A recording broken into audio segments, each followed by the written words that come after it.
Hello everyone, तो आज हम एक्सरसाइज 1B का एग्जांपल नंबर 4 सॉल्व करेंगे। तो देखते हैं क्वेश्चन क्या है। क्वेश्चन है the HCF of two numbers is 116 and their LCM is 1740।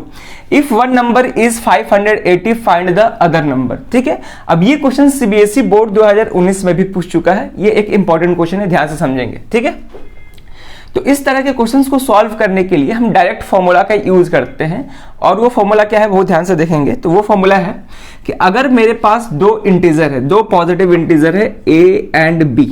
ठीक है, अब ध्यान से समझेंगे। अगर हम इन दोनों पॉजिटिव इंटीजर का एचसीएफ फाइंड करते हैं, ठीक है, और इन्हीं दो पॉजिटिव इंटीजर का एलसीएम फाइंड करते हैं, ठीक है, तो एचसीएफ और एलसीएम का जो प्रोडक्ट होगा वो गिवन नंबर्स के प्रोडक्ट के इक्वल होगा। तो गिवन नंबर्स क्या है, ए और बी है, तो इन दोनों के प्रोडक्ट के इक्वल होगा। ठीक है, और ये फॉर्मूला हम पहले भी डिस्कस कर चुके हैं जब हम एनसीईआरटी के क्वेश्चंस को सॉल्व कर रहे थे। ठीक है, तो ध्यान देंगे कि ये जो फॉर्मूला है वो केवल और केवल दो नंबर्स के लिए वैलिड है। अगर दो से अधिक नंबर्स होगा तो उसके लिए वैलिड ये फॉर्मूला नहीं होगा। जैसे मान लेते हैं मेरे पास यहां पे तीन नंबर्स दिया जाए ए, बी एंड सी, तो तीन नंबर्स के लिए ये रिलेशन वैलिड नहीं है। आ रही बात समझ में? अब ध्यान से समझेंगे यहां पे। तो अगर मेरे पास दो पॉजिटिव इंटीजर्स दिया गया है तो दोनों का एचसीएफ और एलसीएम का जो प्रोडक्ट होता है वो गिवन नंबर्स के प्रोडक्ट के इक्वल आता है, यानी कि इसका जो वैल्यू होगा वही वैल्यू इन दोनों के प्रोडक्ट का भी होगा। क्लियर है? तो इसी फॉर्मूला का यूज करके हम इस क्वेश्चन को सॉल्व करेंगे। ठीक है, तो अब ध्यान से देखेंगे यहां पे।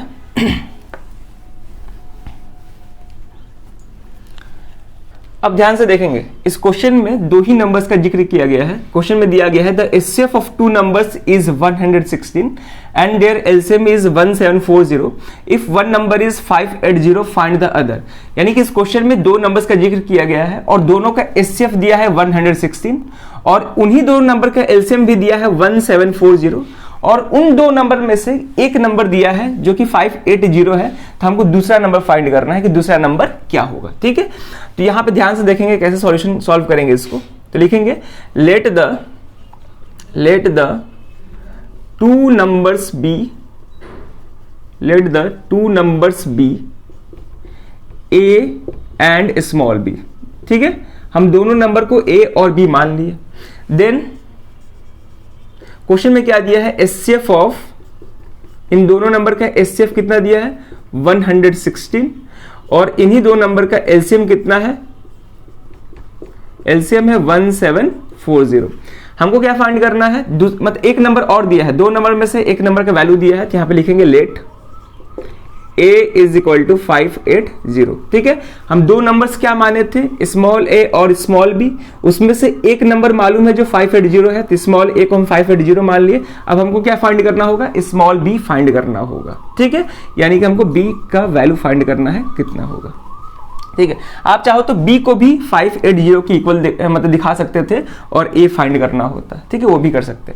अब कैसे करेंगे ध्यान से देखेंगे, तो वही रिलेशन यूज करेंगे। तो यहां पे लिखेंगे we know that HCF of A and B into LCM of A and B ये किसके इक्वल होगा, A into B के। ठीक है, अभी रिलेशन बताएं। अब ध्यान से देखेंगे यहां पे HCF कितना दिया है दोनों नंबर्स का 116 पुट कर देंगे। LCM कितना है 1740, और ए कितना है, मतलब एक नंबर कितना है 580 और दूसरा नंबर को बी लेट किए। अब हमको बी फाइंड करना है, तो बी को इधर अकेला कर देंगे, और ये जो है मल्टीप्लिकेशन में है तो इधर आके डिवीजन हो जाएगा। तो यहां से बी आ जाएगा, B is equal to 116 into 1740 divided by 580। ठीक है, ये इधर आके डिवीजन में हो जाएगा। यहां से 0 से 0 कैंसिल हो गया। अब ध्यान से देखेंगे 58 जो है 29 से 2 टाइम्स में कट जाएगा। तो अगर 29 से 58 को डिवाइड करते हैं तो ये 2 टाइम्स में हो गया, और 29 से ही अगर 116 को डिवाइड करते हैं तो ये 4 टाइम्स में डिवीजन मतलब डिवाइड हो जाएगा कंप्लीटली। अब यहां पे क्या बच गया 4 इंटू 174। ठीक है, तो अगर हम 4 को 174 के साथ मल्टीप्लाई करेंगे तो देखेंगे ध्यान से क्या आएगा। ठीक है ना, तो इसको 4 के साथ मल्टीप्लाई कर रहे हैं। अच्छा, यहाँ पे 2 भी है ना, ध्यान से देखेंगे यहाँ पे 2 है, तो इसको डिवाइड करेंगे तो ये हो जाएगा 87 टाइम्स में हो जाएगा, यानी कि 4 इंटू 87 लास्टली मेरे पास बचा 4 इंटू 87। तो यहाँ पे हम 87 को मल्टीप्लाई करते हैं 4 के साथ तो ये हो जाएगा 7 4 जा 28 कैरी ओवर 2 और ये हो जाएगा 34, यानी कितना आ गया 348।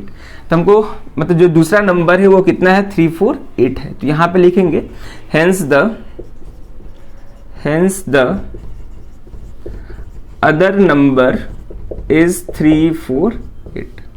ठीक है, तो इस तरह से इस क्वेश्चन को सॉल्व करना था। यहाँ पे दो नंबर्स गिवन था, दोनों नंबर्स का एचसीएफ दिया हुआ था, एलसीएम दिया हुआ था, दो नंबर में से एक नंबर दिया हुआ था, हमको दूसरा नंबर फाइंड करना था। ठीक है, किसी क्वेश्चन में ऐसा भी दिया हो सकता है कि दोनों नंबर गिवन हो, दोनों नंबर का एचसीएफ गिवन हो और एलसीएम फाइंड करना हो, या फिर दो नंबर गिवन हो, दोनों नंबर का एलसीएम गिवन हो और एचसीएफ फाइंड करना हो। ठीक है, तो यहाँ पे टोटल चार चीजें हैं, चार में से कोई तीन चीज दिया रहेगा और एक चीज अननोन रहेगा जिसको हम फाइंड करना रहेगा। क्लियर है, तो इस तरह से इस फॉर्मूला का यूज करके क्वेश्चंस को सॉल्व करेंगे और ये फॉर्मूला केवल दो नंबर्स के लिए वैलिड है, तीन नंबर्स के लिए इसका यूज नहीं करेंगे। क्लियर है, चलिए फिर होप कि ये क्वेश्चन समझ में आया होगा, काफी आसान क्वेश्चन था।